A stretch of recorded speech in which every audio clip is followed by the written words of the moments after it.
Eh bien le bonjour les amis, très content de vous retrouver aujourd'hui pour une nouvelle vidéo. On va pouvoir parler de ces 16e de finale retour. Ça y est, les playoffs touchent à leur fin.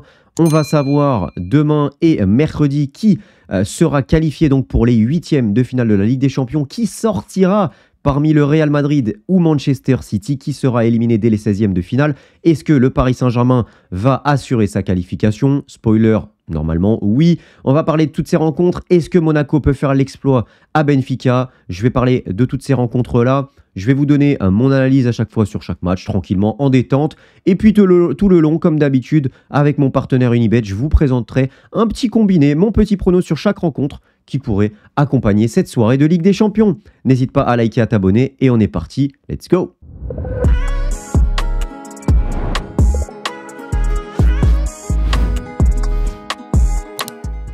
On démarre du coup avec la première rencontre. Donc c'est Milan-Feyenoord à 18h45 demain. Le Feyenoord qui a créé la surprise quand même au match aller en l'emportant 1-0. Et donc Milan à domicile à San Siro va devoir renverser la situation. Est-ce que le Milan est capable de renverser la situation? On l'a vu en championnat, hein, il y a eu une victoire très compliquée ce week-end 1-0 face au Hellas Vérone. Le Milan qui n'est pas dans la forme de sa vie, hein, pas dans la forme optimale. En plus, il y a des joueurs qui viennent d'arriver qu'il faut intégrer petit à petit. Joao Félix, Jiménez, même si Jiménez a été très très bon. Jiménez qui est d'ailleurs l'ancien joueur de Feyenoord. Malgré ça, malgré cette absence, au match aller, ils l'ont quand même emporté 1-0, les Néerlandais. Maintenant, dans les grands matchs, on a quand même un Milan qui est plutôt intéressant. Hein. Là, surtout sur les 5 derniers matchs, on le voit, victoire face à la Roma 3-1 et match nul face à l'Inter 1 partout. Donc c'est quand même une équipe qui est solide, victoire 2-0 là ici à l'extérieur et puis encore plus à San Siro. Pour le Feyenoord, c'est assez compliqué hein, sur ces derniers matchs avec ce match nul 0-0. Là, il y a une victoire face au Sparta, mais sinon, voilà, défaite face au PSV Eindhoven 2-0, défaite face à l'Ajax 2-1. Donc, dans les grands matchs, ouais, c'est un petit peu compliqué. Et puis surtout, il y a quand même quelque chose d'important. C'est l'absence de Kitten Timber. Alors, il y a déjà plusieurs blessés, hein, Bijlo, Ueda, qui sont des blessés évidemment importants, Jordan Lotomba. Mais le capitaine Kitten Timber, c'est quand même une absence beaucoup trop importante, surtout au milieu de terrain, surtout à San Siro. Voilà, face à Fofana, face à Reinders, face à cette attaque-là, à San Siro, galvanisé, ça va être quand même très très compliqué. Surtout qu'il y a une donnée quand même qu'il faut prendre en compte, c'est que 1. Le Milan est très solide à domicile, avec, même s'ils sont 6e, on le voit ici, seulement une seule défaite, 6 victoires, 6 matchs nuls et seulement donc une seule défaite. La meilleure défense du championnat à domicile, 9 buts encaissés avec le Napoli, 8 buts encaissés. Donc c'est quand même une équipe qui est très très solide. À l'inverse donc de Feyenoord, regardez-moi ça. Si on regarde donc les derniers matchs du Feyenoord. Donc là, on le voit à domicile, ça se passe plutôt bien. Victoire ici, ok. Mais quand tu regardes à l'extérieur, défaite face au PSV Eindhoven, défaite face à l'Ajax, 6-1, défaite cuisante à l'extérieur face au LOSC. Ici, donc, il y a cette victoire face au Bayern qui nous avait tous choqués, mais c'est à domicile. Match nul à l'extérieur face à Willem II. Bon, là, tu gagnes, mais c'est une équipe qui est dans le bas-fond du championnat. Défaite à domicile ici, défaite encore une fois à l'extérieur face au PSV. Donc on se rend compte quand même que c'est très très compliqué à l'extérieur. Hein. Ils ont beaucoup plus de mal à l'extérieur qu'à domicile, ce qui peut se comprendre hein, quelque part, c'est normal. Et puis surtout, comme je disais, l'absence du capitaine à l'extérieur, pour moi c'est quelque chose qui est vraiment trop préjudiciable. C'est un de leurs meilleurs joueurs, c'est le capitaine. Tu te déplaces en Italie, c'est très dur d'aller gagner en Italie. Ouais, c'est vrai que j'ai du mal. En plus, Jiménez connaît cette équipe quand même par cœur. Il est en forme en ce moment. Ouais, j'ai du mal. J'ai du mal, surtout qu'en plus de ça, tu as rajouté de l'expérience, mine de rien, avec Walker. Donc voilà, il va servir pour ce genre de rendez-vous, forcément. Alors, pour le combiner, si je dois partir du coup sur un premier pronostic, ce serait... Alors, il peut y avoir un petit but de Santiago Jiménez. Je ne le mettrai pas forcément dans un combiné, mais je pense que c'est une cote qui se tente à 2.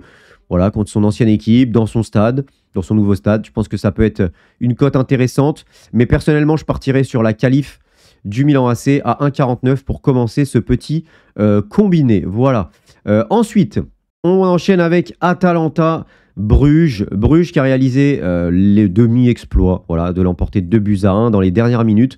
Au match aller, l'Atalanta, donc dos au mur dans son stade, encore une fois aussi en Italie, comme le Milan. Deux équipes italiennes qui vont devoir renverser la situation.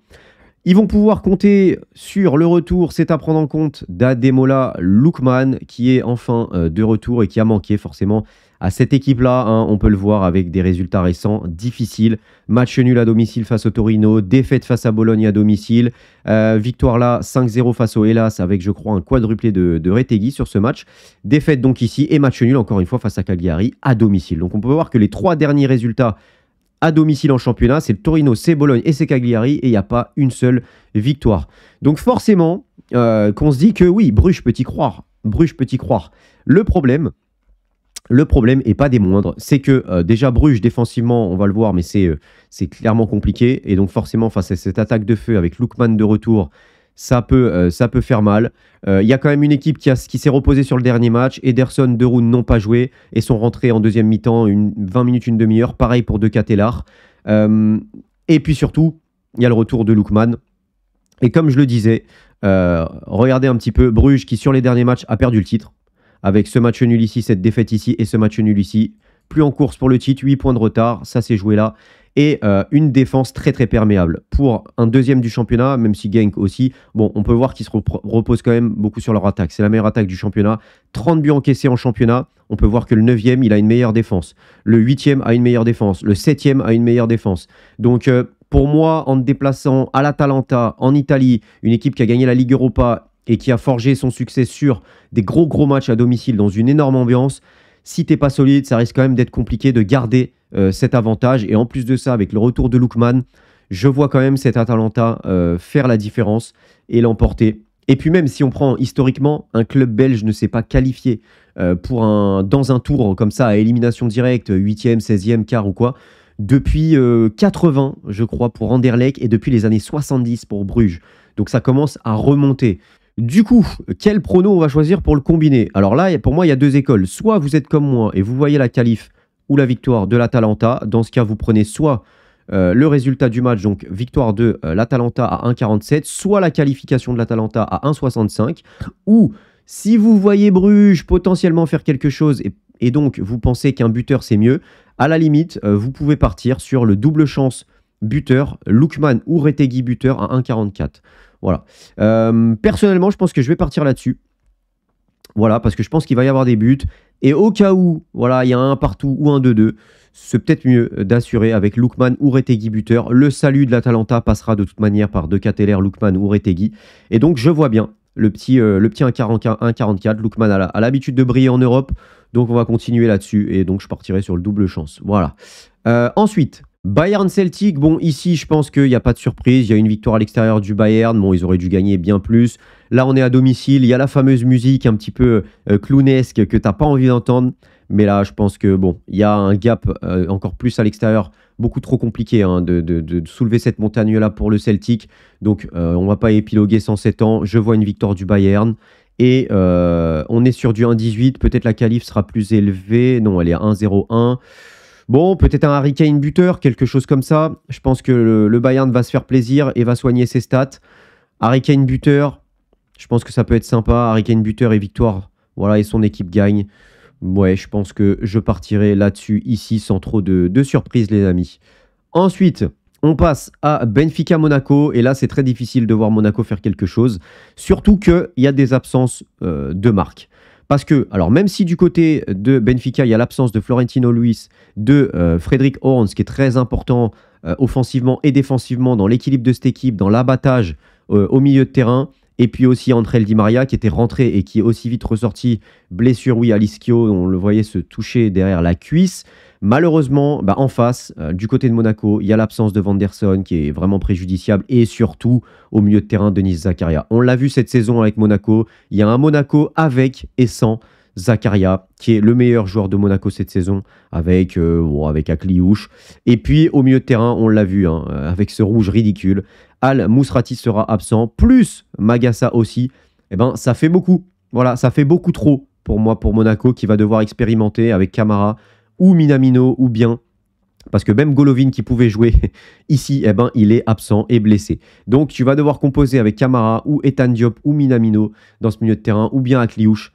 Ça risque d'être compliqué. Voilà, ça risque d'être très très compliqué pour Monaco. À l'extérieur, au Stadio de la Luz, on sait que Benfica en Europe, c'est très très difficile d'aller gagner là-bas, de battre cette équipe. Il y a l'expérience. Donc puis Benfica qui a battu 2 fois quand même Monaco qui les a battus là 3-2, ici 2-1, 1-0 pardon, avec à chaque fois évidemment un arbitrage très litigieux. Mais du coup, tu te dis, bon, ils ont gagné 2 fois à l'extérieur. Est-ce que Monaco va être capable d'aller gagner à Benfica? À chaque fois, l'arbitrage a été en faveur de Benfica. Bon, c'est difficile d'imaginer quand même un scénario opposé.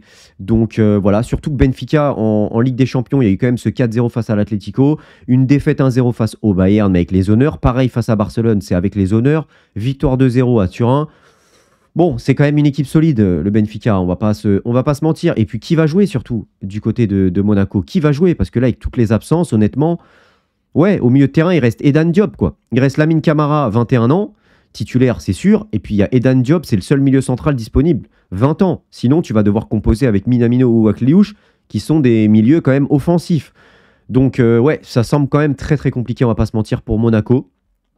Donc, moi, je partirais malheureusement sur une victoire, du coup, de Benfica. Je pense que voilà, à domicile, malheureusement pour Monaco, ça va s'arrêter ici. Petit instant, Unibet quand même, si vous voulez profiter de ces cotes-là et soutenir la chaîne, vous avez jusqu'à 100 € de bonus offert avec le code RECOBA ou le lien qui est en description et en commentaire épinglé. Voilà, c'est évidemment strictement réservé aux majeurs. Parier responsable, la maison, elle gagne très souvent, donc faites très attention. C'est simplement pour du fun, pour pimenter un petit peu la rencontre. Pas plus, pas pour mettre la daronne à l'abri, pas pour faire de sa carrière des paris sportifs. Voilà, des petites sommes, des 5, des 10 € tranquillement. Et encore une fois, c'est pas obligatoire de jouer. Moi, j'aime bien. Voilà, je fais ça en Ligue des Champions. J'aime beaucoup. Maintenant, ça reste de temps en temps. Voilà. Et puis surtout, c'est pas obligatoire. Je le répète. Voilà. Mais si vous voulez soutenir la chaîne, si vous voulez profiter de ces cotes-là, et si vous comptez jouer sur Unibet, voilà, n'hésitez pas. Ça me soutient. Donc, merci beaucoup à ceux qui le font. Mais encore une fois, faites très attention. Ensuite, deuxième page, on commence par Dortmund Sporting. Et là, bon, ça risque d'être compliqué pour le Sporting quand même. Victoire 3-0 à l'extérieur pour Dortmund, alors que cette saison, Dortmund, c'est une calamité à l'extérieur. C'est vraiment une calamité à l'extérieur. Et pour autant, il y a eu quand même une victoire 3-0 au Sporting. Alors, ils vont pouvoir compter sur le retour de Gyökeres. Mais ça me semble quand même très, très compliqué d'aller gagner à Dortmund. Une équipe qui est souvent sous-estimée, même si malade cette saison, mais souvent sous-estimée. L'année dernière, on se souvient, il y a eu évidemment déjà en phase de groupe où on voyait tout le monde Dortmund se faire sortir et Paris, Milan ou Newcastle se qualifier. Dortmund a fini premier du groupe. Dortmund a sorti l'Atlético Madrid, Dortmund a sorti le Paris Saint-Germain et Dortmund n'a pas été ridicule, loin de là, en finale face au Real Madrid. Donc encore une fois, c'est souvent une équipe sous-estimée. Et puis on connaît des saisons où c'est très compliqué pour une équipe en championnat, mais ça se passe bien en Coupe d'Europe. C'est le cas pour Dortmund cette saison. Leur thérapie, c'est la Ligue des Champions. Et finalement, ça se passe plutôt bien. Et cette victoire 3-0, pour moi, elle a scellé la qualification de Dortmund. Alors oui, le Sporting peut accrocher quelque chose. Match nul comme victoire. Et d'ailleurs, pour les pronos, on en parlera tout à l'heure, mais je ne miserai pas sur un résultat, parce que Dortmund, c'est toujours soit une victoire, soit un match nul, soit une défaite. Tu sais jamais ce qui peut se passer en fait avec Dortmund. Il y a quand même un beau duel, Guirassy-Gyökeres, qui est à suivre. Mais bon, c'est vrai que sur la forme, le Sporting, depuis qu'Amorim est parti, on sait que c'est compliqué. Il y a eu ce 2-2 à domicile face à Arouca, là, cette défaite-là, match nul face à Porto, une petite victoire ici et un partout face à Bologne. Donc, en Ligue des Champions, c'est compliqué pour le Sporting. Et ouais, je pense que Dortmund va se qualifier et ça me semble quand même très très compliqué pour le Sporting d'aller chercher quelque chose à l'extérieur.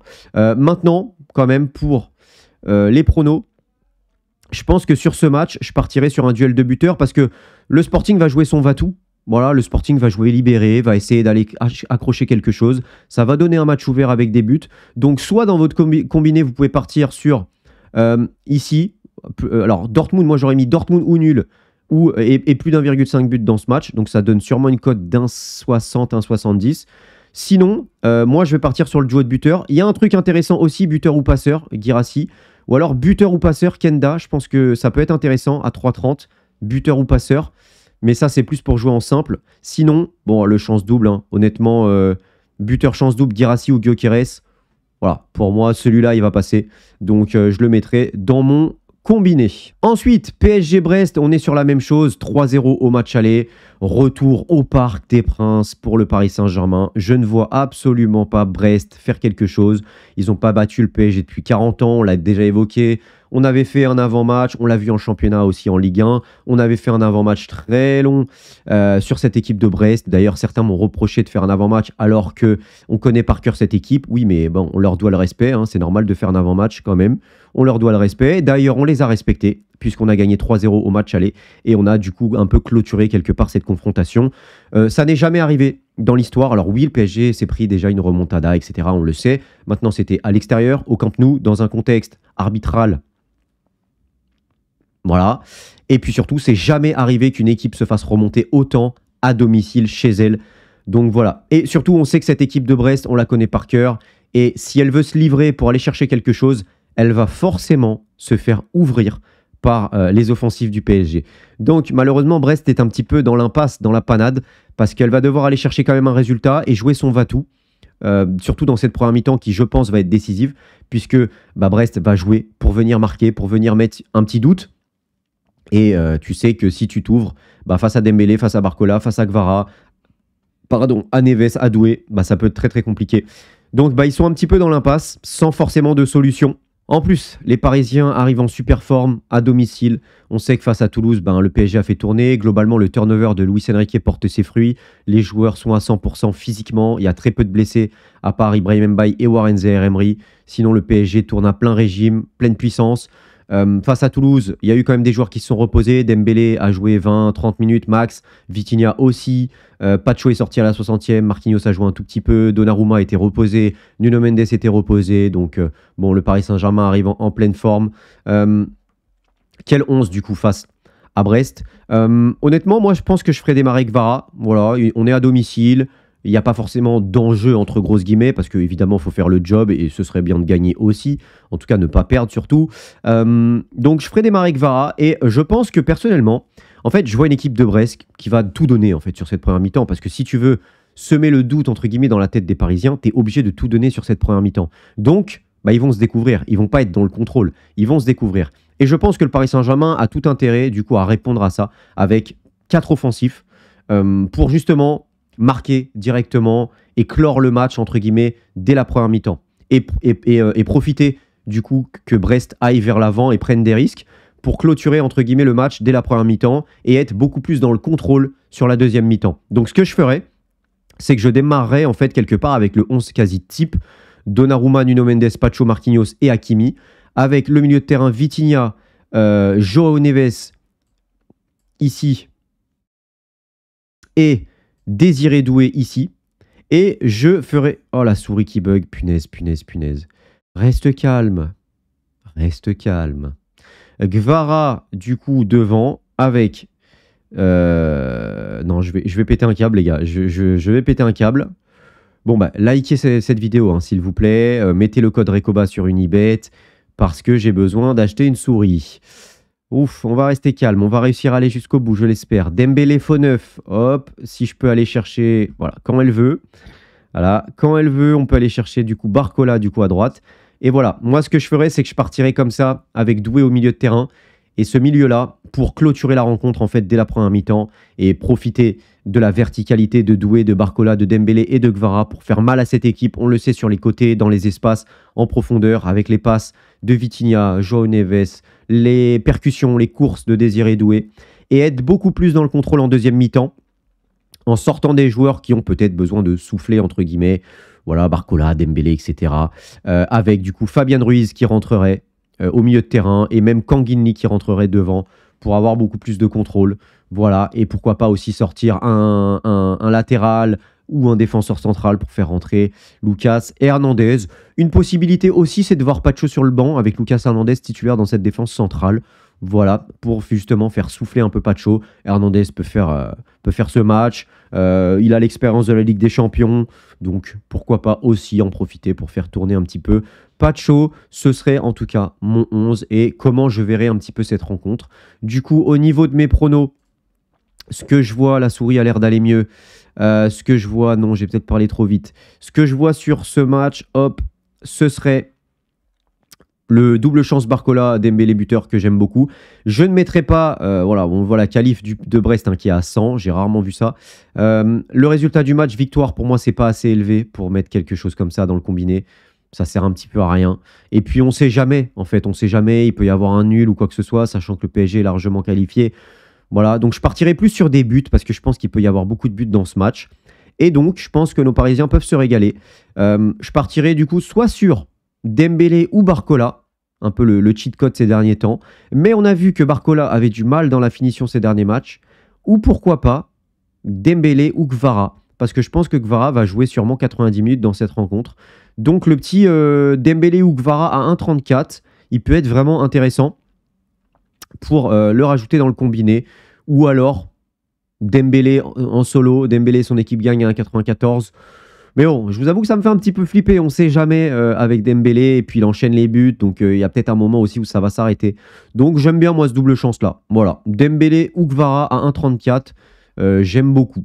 Ensuite, PSV Eindhoven, Juventus de Turin. Une Juve très très solide qui vient de remporter le derby 1-0 face à l'Inter et qui l'a emporté à domicile 2-1 face à Eindhoven. Eindhoven où il y a toujours pas mal de blessés. Malik Tillman, Boskagli, Karsdorp sur le côté.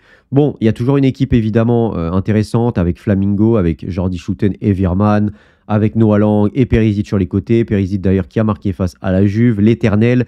De Jong est toujours là, mais on a quand même une équipe de la Juve qui est très, très, très solide, qui prend peu de buts et qui est tout à fait capable de garder cet avantage et d'aller faire un 0-0 là-bas. Le truc, c'est que la force d'Eindhoven, c'est son attaque. Et le problème, c'est qu'elle tombe face à une Juve où sa force, c'est l'équilibre défensif. Et défensivement, elle prend peu de buts. Et en transition, elle est capable de faire très mal avec Yildiz, avec Kolo Muani qui est en super forme, et avec Nico Gonzalez.